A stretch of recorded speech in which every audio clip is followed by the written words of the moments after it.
नेपालका 13वटा राष्ट्रिय निकुञ्जहरू र नेपालका राष्ट्रिय निकुञ्ज क्षेत्रफलका आधारमा ठुलोदेखि सानो हो।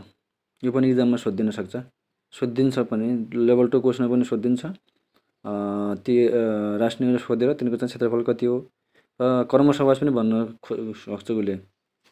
लोकसकीजना चाहिँ शिक्षा सकीजना चाहिँ यसै चाहिँ क्वेसन सोधिन सक्छ। र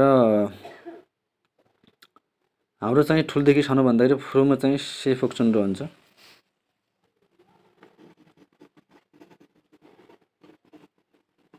सेफोक्चुन्डो राष्ट्रिय निकुञ्ज, यसको चाहिँ क्षेत्रफल कति हो भनेपछि चाहिँ 3555 वर्ग किलोमिटर। लोकेटी चाहिँ यो मुगुरो डोल्पातिर छ। यो मुगुरो डोल्पा यदि छैन।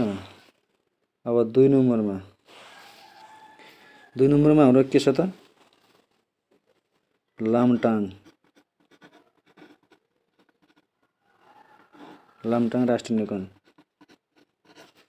यसको क्षेत्रफल चाहिँ हाम्रो चाहिँ 1710।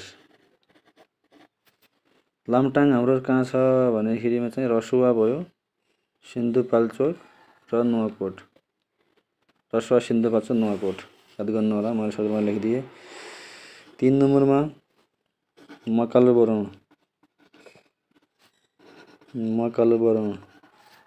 राष्ट्रिय निकुञ्ज।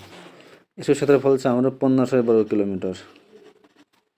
र मकालुबरुङ कहाँ छ भनेपछि हाम्रो सोलुखुम्बु र सङ्खुवासभा। मैले सर्टकटमा लेखिदिएँ, सोलुखुम्बु र सङ्खुवासभा।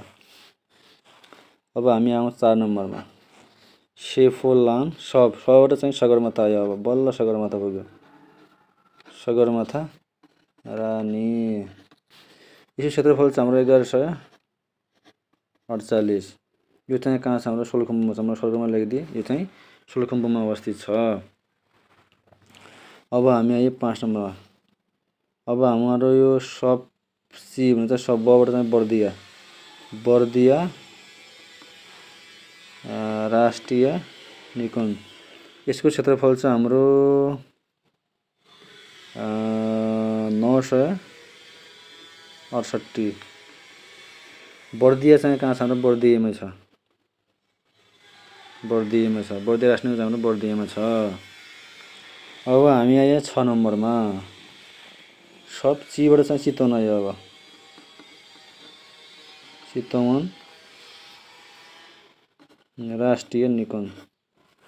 चितवनको क्षेत्रफल चाहिँ हाम्रो चाहिँ 952.63। चितवन छ हाम्रो, चितवन भयो, पर्सा भयो, मकवानपुर भयो, नवलपरासी भयो, नलपुर भयो। चितवन, पर्सा, मकवानपुर र नलपुरमा छ। अब हामी आउँ 7मा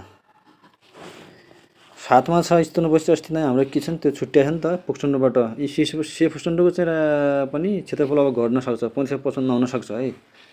त्यहाँबाट 906 घटाउनु पर्ला, तपाईँ घटाउनु होला। मैले चाहिँ त्यो सुरुकै लेखिदिएँ। 7मा छ हाम्रो चाहिँ छायानाथ रानी। यसको क्षेत्रफल चाहिँ 906। कोही चाहिँ 883 पनि भनिरहेछन्। अब खास अफिसियली चाहिँ मैले चाहिँ 906 पढाएको थिएँ। यो चाहिँ मुगु जिल्लामा अवस्थित छ। अब हामी 8मा पर्सा राष्ट्रिय निकुञ्ज। पर्साको क्षेत्रफल चाहिँ हामीहरूको चाहिँ 627। 627मा 39। यो पर्सा चाहिँ कहाँ छ भने हाम्रो चितवन, मकवानपुर र पर्सा। चितवन, मकवानपुर र पर्सामा छ। म सर्टकटमा लेखिदिएँ, तपाईँ लेख्नुहोस् मजाले। 9मा छ हाम्रो सबची सेफोलाम सबची बासुखसेरा। बाबाट हाम्रो के आयो त, बाँकी आयो। अब बाबाट बाँकी आयो, बाँकी राष्ट्रिय निकुञ्ज। यो पनि राष्ट्रिय निकुञ्ज लेखेर सरकारमा बरु। बाँकीको छ हाम्रो चाहिँ 550। बाँकी हाम्रो कहाँ छ त, बाँकी सल्यान दाङ। बाँकी सल्यान र दाङतिर अवस्थित छ। बाँकी सल्यान र दाङमा अवस्थित छ। अब हामी 10मा आयौँ शुक्लाफाटा। सुलाफाटाको चाहिँ हाम्रो 305 वर्ग किलोमिटर। सुलाफाटा चाहिँ हाम्रो कञ्चनपुरमा छ, कञ्चनपुरमा अवस्थित छ। अब 11मा खप्तड राष्ट्रिय निकुञ्ज। खप्तडको चाहिँ हाम्रो 225 छ।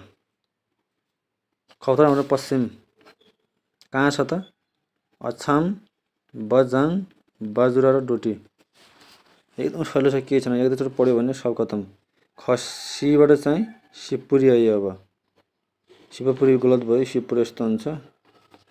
शिवपुरी राष्ट्रिय निकुञ्ज, यो अलि पाना यो भएको कारणले शिवपुरी राष्ट्रिय निकुञ्ज। शिवपुरीको चाहिँ हाम्रो 159 छ है। म यहाँ गएको पनि छु, घुमेको पनि छु मजाले, त्यही भएर मलाई राम्रोसँग याद छ यो शिवपुरी राष्ट्रिय निकुञ्ज। एक दिन भएर लगाएर घुमेको। शिवपुरी राष्ट्रिय निकुञ्ज चाहिँ 159। यसको चाहिँ यो चाहिँ हाम्रो कहाँ छ भने काठमाडौँ, नुवाकोट,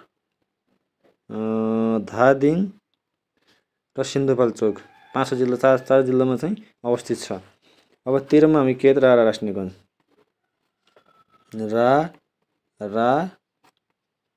रारा रानी।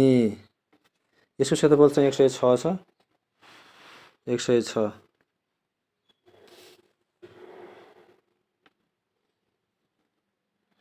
अनि यो चाहिँ कहाँ? मुगु जिल्लामा अवस्थित छ। ओके, धन्यवाद। यसो याद गर्नु होला।